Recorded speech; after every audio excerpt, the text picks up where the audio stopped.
Πριν ξεκινήσει το βίντεο, θέλω να ευχαριστήσω όλα τα μέλη του καναλιού που βοηθούν το έργο μας εδώ, στην πρακτική σκέψη, έμπρακτα κάθε μήνα με τις δωρεές τους. Αν επιθυμείς και εσύ να βοηθήσεις την προσπάθειά μας για έρευνα και μετάδοση της γνώσης, πάτα το κουμπάκι συμμετοχή κάτω από το βίντεο ή εναλλακτικά τον σύνδεσμο της PayPal στην περιγραφή του βίντεο.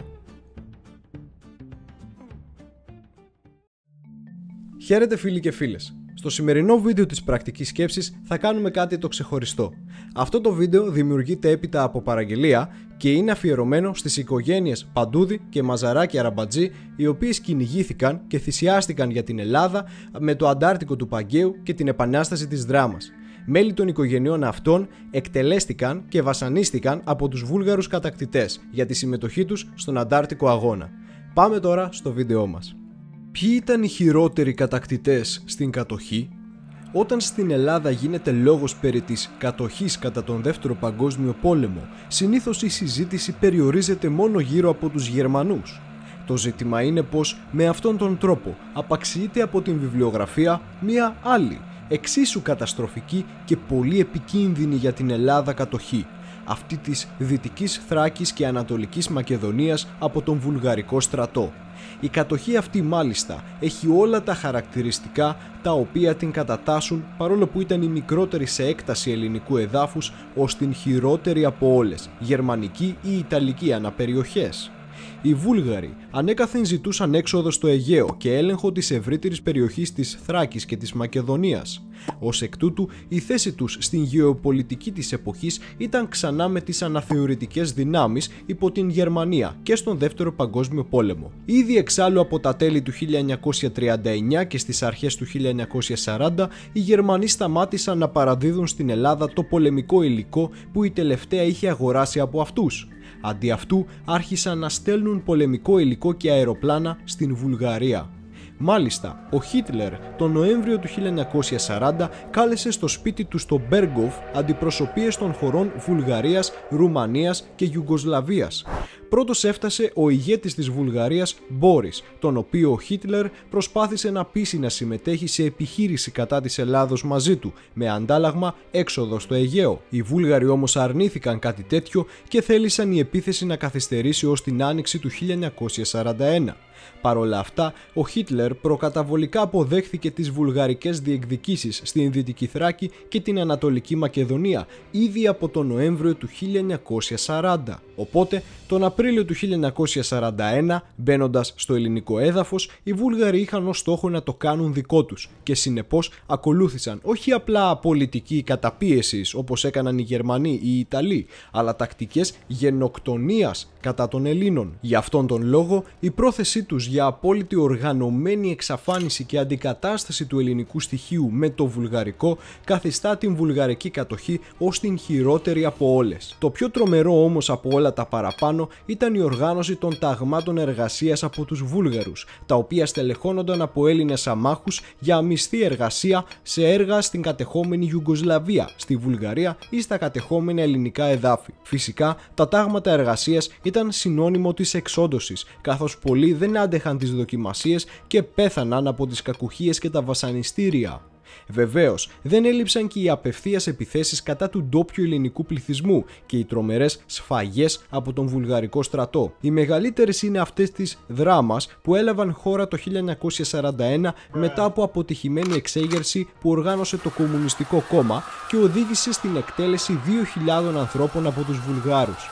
Με αυτόν τον τρόπο, οι κάτοικοι τρομοκρατήθηκαν. Το 1942 λαμβάνει χώρα η σφαγή στο Δοξάτο από γερμανοβουλγαρικές δυνάμεις, στην οποία εκτελέστηκαν περίπου 400 άμαχοι και ακολούθησαν ως το 1944, όταν οι βουλγαρικές δυνάμεις έφυγαν από την Ελλάδα, σφαγές στα χωριά Κύρια, Κάτω Νευροκόπη, Μεγαλόκαμπο, Προσοτσάνη, Αλιστρά, Κοκκινόγια, Νικηφόρος, Παλιάμπελα, στην Καβάλα, στον Λευκόνα Σερών και αλλού.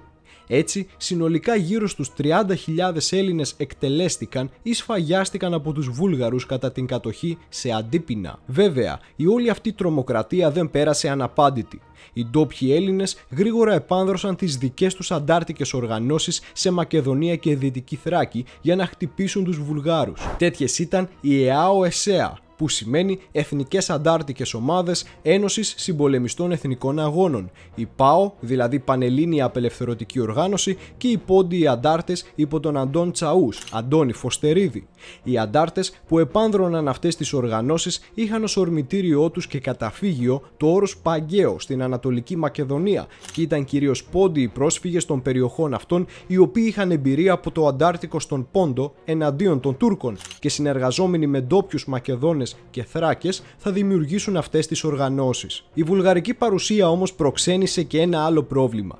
Όσον αφορά την αντιστασιακή οργάνωση του ΕΑΜ, η παρουσία των Βουλγάρων αρχικά προφανώς αντιμετωπίστηκε ως εχθρική, με το ΕΑΜ μάλιστα να πρωτοστατεί το 1943 στην Αθήνα στην μεγάλη πορεία κατά της παράδοσης και της υπόλοιπης Μακεδονίας στην βουλγαρική κατοχή.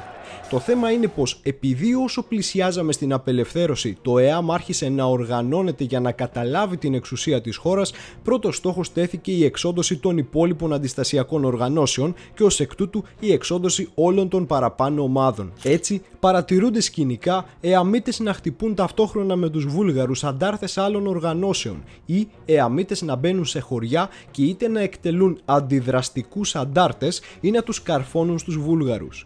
Αυτό φυσικά θα στρώσει το έδαφος για τις κατηγορίες περί ΕΑΜΟβουλγάρων στα μετέπειτα χρόνια κατά των ελασιτών ανταρτών και του ΕΑΜ. Από βουλγαρικής πλευράς, τα έτη 1942-43 οι κατοχικές τους δυνάμεις θα συγκρουστούν με τις αντάρτικες ομάδες, αλλά το έτος 1944 θα είναι η πιο κρίσιμη χρονιά, γιατί οι Βούλγαροι θα κάνουν την ίστατη προσπάθεια να εξοντώσουν τους Πόντιους με απευθείας μάχες. Τέτοια τρανταχτή περίπτωση ήταν η μάχη του Κοτζά Ορμάν, Μεγάλο Δάσος, τον Μάρτιο του 1944, όπου οι Βούλγαροι υπό την κάλυψη της γερμανικής αεροπορίας επιτίθενται στις θέσεις των ανταρτών στο δάσος και τους αναγκάζουν τελικά σε υποχώρηση, αφού πρώτα δέχθηκαν πολλές απώλειες. Άλλη μεγάλη μάχη ήταν η εκδίκηση για την επίθεση στο Κοτζά Ορμάν, όταν οι Πόντιοι έστησαν ενέδρα σε βουλγαρικές δυνάμεις που περνούσαν την γέφυρα των Παπάδων στον ποταμό Νέστο. Οι αντάρτες άνοιξαν πυρ στους Βούλγαρους, προκαλώντας εκατοντάδες νεκρούς και τραυματίες, ενώ σκότωσαν και τον διοικητή του συντάγματος. Μάλιστα, σε μια καταδρομική επιχείρηση, οι Πόντιοι περνούν κρυφά τα ελληνοβουλγαρικά σύνορα και ξεκινούν πυρπολίσεις δεκάδων χωριών εντός της Βουλγαρίας, ως ανταπάντηση σε πυρπολίσεις ελληνικών χωριών από τους Βούλγαρους. Τον Ιούλιο του 1944 όμως θα δοθεί πολύ κρίσιμη μάχη με τους Βούλγαρους να επιτίθενται με ό,τι έχουν εναντίον των Ποντίων. Η μάχη λήγει με τους αντάρτες να καταφέρνουν να αποκρούσουν τους εισβολείς, αλλά οι μεγάλες απώλειές τους ανάγκασαν να εγκαταλείψουν τις θέσεις τους και να συμπτυχθούν. Στον δρόμο προς την Θεσσαλονίκη έπεσαν σε ενέδρα του βουλγαρικού στρατού και διασκορπίστηκαν στα γύρω χωριά της Μακεδονίας.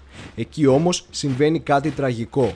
Μεγάλη μάζα ανταρτών κατέφυγε στο χωριό Βιρόνια και ζήτησαν βοήθεια. Οι κάτοικοι τους βοήθησαν και μετά τους έστειλαν στους αντάρτες του Ελλάς για προστασία. Ο Ελλάς άκουσε πως οι αντάρτες αυτοί συγκρούστηκαν με τους Βουλγάρους. Έκανε ανταρτοδικείο, τους ονόμασε φασίστες και τους εκτέλεσε όλους. Ο αγώνας των Ποντίων όμως δεν κάμπτεται. Η τελευταία μάχη με τους Βουλγάρους λαμβάνει χώρα στην Δράμα τον Αύγουστο του 1944, όταν και ο βουλγαρικός στρατός έκανε την τελευταία του επίθεση. Απέτυχε παταγωδώς και από τότε άρχισε να υποχωρεί από την Ελλάδα. Τώρα έμεινε ο Ελλάς. Τον Δεκέμβριο του 1944 οι κομμουνιστές έκαναν την μετοπική τους επίθεση. 48 ώρες μάλιστα πριν πέσουν οι πρώτες τουφεκές των Δεκεμβριανών στην Αθήνα. Οι Πόντιοι όμως νικούν και τους κομμουνιστές και τους διώχνουν εκτός της Δράμας καταδιώκοντάς τους.